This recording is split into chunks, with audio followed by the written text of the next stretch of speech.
Christian church Bhopal की ओर से पुनः एक बार आप सबों का हार्दिक अभिनंदन। हम प्रभु का धन्यवाद करते हैं कि इस वचन की सेवा में फिर से एक बार आप सबों के साथ जुड़ने का यह अवसर प्रभु ने हमें दिया। आज पवित्र शास्त्र पढ़ने में हमारी सहायता भाई आशीष जेकब करेंगे। हमारे मनन के लिए बाइबल में से मैं पढ़ूंगा प्रेरितों के काम 2 अध्याय 37वां पद। तब सुनने वालों के हृदय छिद गए और वे पतरस और शेष प्रेरितों से पूछने लगे, हे भाइयों, हम क्या करें? आमीन। यह की स्तुति करो, यहोवा का धन्यवाद करो। आइए बड़े आनंद के साथ हम सब मिलकर इस गीत के द्वारा प्रभु की महिमा करें।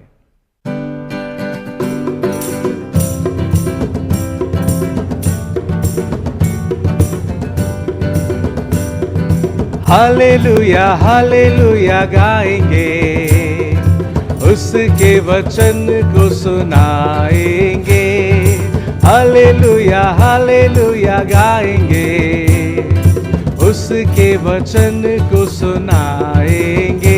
चाहे हर मुसीबत से गुजरना पड़े तो भी उसके ही संग हम जाएंगे। चाहे हर मुसीबत से गुजरना पड़े तो भी उसके ही संग हम जाएंगे। हालेलुया हालेलुया गाएंगे, उसके वचन को सुनाएंगे।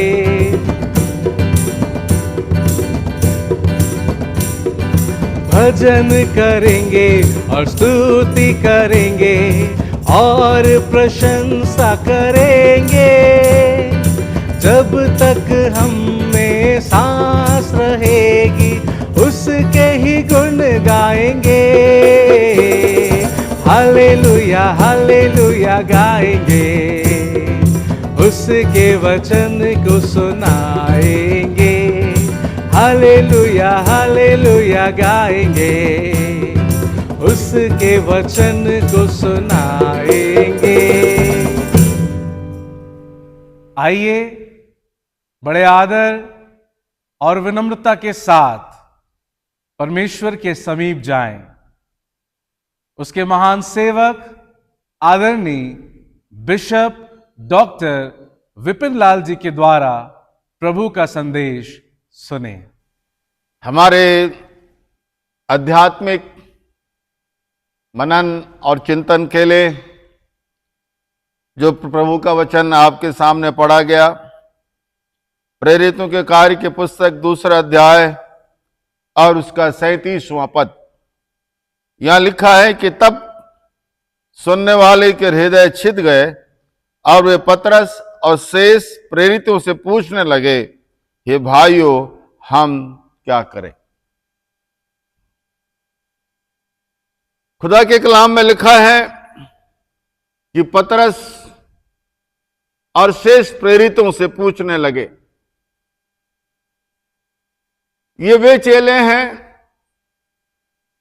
जिन्होंने प्रभु के वचन में लिखा, हम उस यीशु का प्रचार करते हैं जिसे हमने अपनी आंखों से देखा है। हम उस यीशु का प्रचार करते हैं जिसे हमने छुआ है। हम उस यीशु का प्रचार करते हैं जिसने हमारी आंखों के सामने बड़े से बड़े कार्य उसने किए। चाहे भूखों को खाना खिलाना हो, चाहे शोकित परिवार को शांति देना हो, चाहे दुष्टात्मा से ग्रसित व्यक्तियों को एक नई चंगाई के साथ जीवन प्रदान करना हो, और इससे कहीं बढ़कर हम उस यीशु का प्रचार करते हैं जिसने न केवल बोला, न केवल समझाया, न केवल भविष्यवाणी की, परंतु अपने मुंह के शब्दों के अनुसार प्रभु यीशु मसीह मृतकों में से जी उठा और जिसके हम गवाह हैं। प्रेरितों के कार्य की पुस्तक उसका 2 अध्याय, ये मात्र पतरस या प्रेरितों के जीवन के द्वारा दी गई एक भाषण नहीं है, केवल संदेश ही नहीं है, लेकिन इससे और आगे बढ़कर आप विचार करें तो पाएंगे कि इन चेलों की गवाही है कि हम उस यीशु की गवाही देते हैं, उस यीशु की गवाही देते हैं जिसने हमारी जिंदगी को बदला है। और ये जो गवाही पतरस की थी, ये जो गवाही शागिर्दों की थी, इस गवाही ने लोगों को सोचने पे मजबूर किया। उनकी गवाहियों के कारण कलाम में लिखा कि सुनने वालों के हृदय सिध गए और वे कहने लगे कि हम क्या करें। एक बड़ा प्रश्न है कि लोग कहना चाहते हैं कि जिस यीशु के बारे में तुमने हमें बताया है, जिस यीशु के बारे में तुमने गवाहियां दी है, जिस यीशु के बारे में तुमने प्रचार किया है, उस यीशु को पाने के लिए हम क्या करें। यीशु को पाने के लिए, यीशु की आशीषों को पाने के लिए, यीशु के द्वारा जीवन को पाने के लिए, यीशु के द्वारा छुटकारे को पाने के लिए, यीशु के द्वारा विभिन्न प्रकार की आशीषों को पाने के लिए हम क्या करें। यदि कोई हमसे पूछता है कि हम क्या करें, तो हमारा पहला जवाब यही होता है कि भैया अगले इतवार से तुम चर्च में चले आना। अक्सर हम जीवन की बाहरी बातों में ज्यादा जोर देते हैं, ज्यादा भरोसा करते हैं कि तुम झूठ बोलते थे, अब झूठ नहीं बोलना है। अच्छी बात है। तुम अब शराब पीते हो, लेकिन तुम्हें अब शराब नहीं पीना है। अच्छी बात है। अभी तुम लड़ाई करने वाले होते, लेकिन तुम्हें अब लड़ाई नहीं करना है, तभी यीशु आशीष देगा। अच्छी बात है। हमारी सोच है कि हम अपने स्वभाव के अंदर, हम अपने जीवन के शरीर से के अंदर उठने वाले हर कार्यों के अंदर परिवर्तन को लाए। यह हमारी सोच रहती है बाहरी जीवन के बारे में। लेकिन संसार के अंदर इन सब बातों का छुटकारा पाने वो आपके और मेरे हाथ में है। आप लड़ाई करने वाले हैं, यदि आप अच्छी सोच रखेंगे, एक समय में आकर लड़ाई करना बंद कर देंगे। यदि आप झूठ बोलने वाले हैं, एक समय में आकर आप झूठ बोलना बंद कर देंगे। ये इंसान के जीवन के स्वभाव के अंदर है, जो मनुष्य अपने आप को बिगाड़ सकता है और बना सकता है। लेकिन इससे भी बढ़कर पतरस से जब लोग पूछते कि ईसाई हो, हम क्या करें, तो पतरस इन शारीरिक ऊपरी बातों से बढ़कर वो आंतरिक जीवन के बारे में बात करता है। आंतरिक जीवन के बारे में, बाहरी परिवर्तन से कहीं ज्यादा आंतरिक जीवन का परिवर्तन ही हमारे जीवन की पहली आवश्यकता है। इस बात को हमें समझना है। चर्च नहीं आने वाला व्यक्ति चर्च आना शुरू कर देगा। चर्च में चंदा नहीं डालने वाला व्यक्ति चर्च में चंदा डालना शुरू कर देगा। ये अच्छी बात है। कुछ चीजें पकड़ना और छोड़ना आपके हाथ में है। लेकिन पतरस कहता है कि साहिब हम उद्धार पाने के लिए हम क्या करें, तो वो कहता है कि सबसे पहले आंतरिक जीवन में तुम्हें मन फिराना एक आंतरिक परिवर्तन है।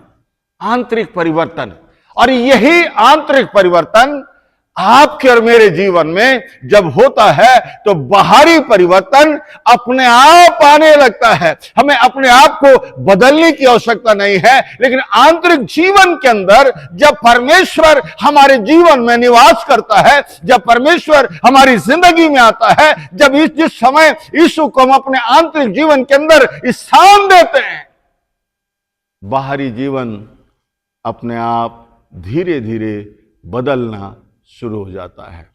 इसलिए संत पौलुस कहता है कि मैं अपने आंतरिक जीवन के अंदर, इसलिए प्रभु के वचन में लिखा है, क्या तुम नहीं जानते कि तुम्हारा शरीर परमेश्वर तुम्हारे अंदर निवास करता है। हमारी चिंता का विषय बाहरी जीवन नहीं है, लेकिन हमारी चिंता का विषय आंतरिक जीवन है।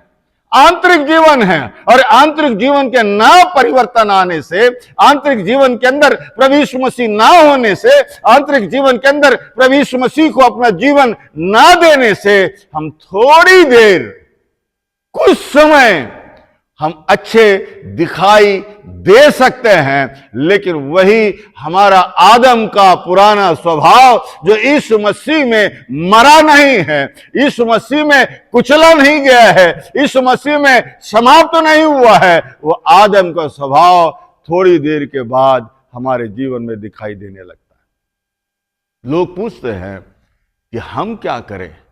हमें बाहरी परिवर्तन के प्रति चिंतित होने की आवश्यकता नहीं है, लेकिन परमेश्वर हमारे आंतरिक जीवन पर, हमारे अंदर के जीवन पर प्रभु आना चाहता है, प्रभु निवास करना चाहता है। इसलिए वो कहता है कि मन फिराओ, मन फिराओ अपने मनों के अंदर। मन फिराना का मतलब है मनों के अंदर प्रभु यीशु मसीह को एक उत्तम स्थान देना और प्रभु को प्रभु के रूप में स्वीकार करना। जब हम अपने जीवन में, अपने मनों में प्रभु की प्रभुता को स्वीकार करते हैं, तो हमारे बाहरी जीवन का हर कार्य, हमारे बाहरी जीवन का हर सोच, हमारे बाहरी जीवन की हर एक बातों के बीच में प्रभु यीशु मसीह दिखाई देगा। चेलों की गवाही के कारण लोग उत्साहित हैं, लोग आना चाहते हैं, लोग पाना चाहते हैं, लेकिन वो चाहते हैं कि हम करें, क्या करें, क्या करें कि हम यीशु को पाएं, हम यीशु को पाएं, हम यीशु की आशीषों को पाएं।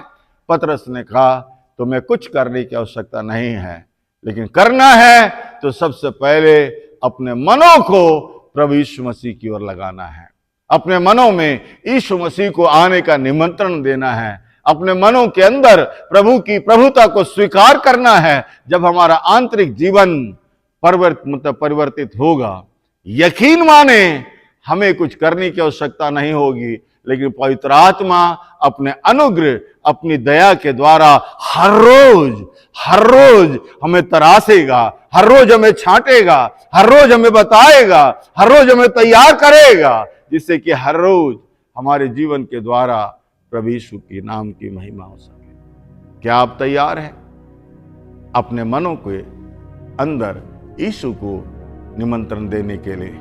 महत्वपूर्ण ये नहीं है कि हम पहले क्या थे, लेकिन महत्वपूर्ण ये है कि यीशु में आने के बाद हम क्या हैं। यीशु में आने के बाद हम क्या हैं? जब यीशु में आने के बाद पवित्र आत्मा हमें तैयार करता है।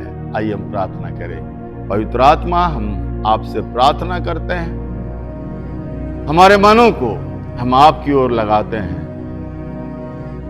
हमें हर एक की सहायता करें।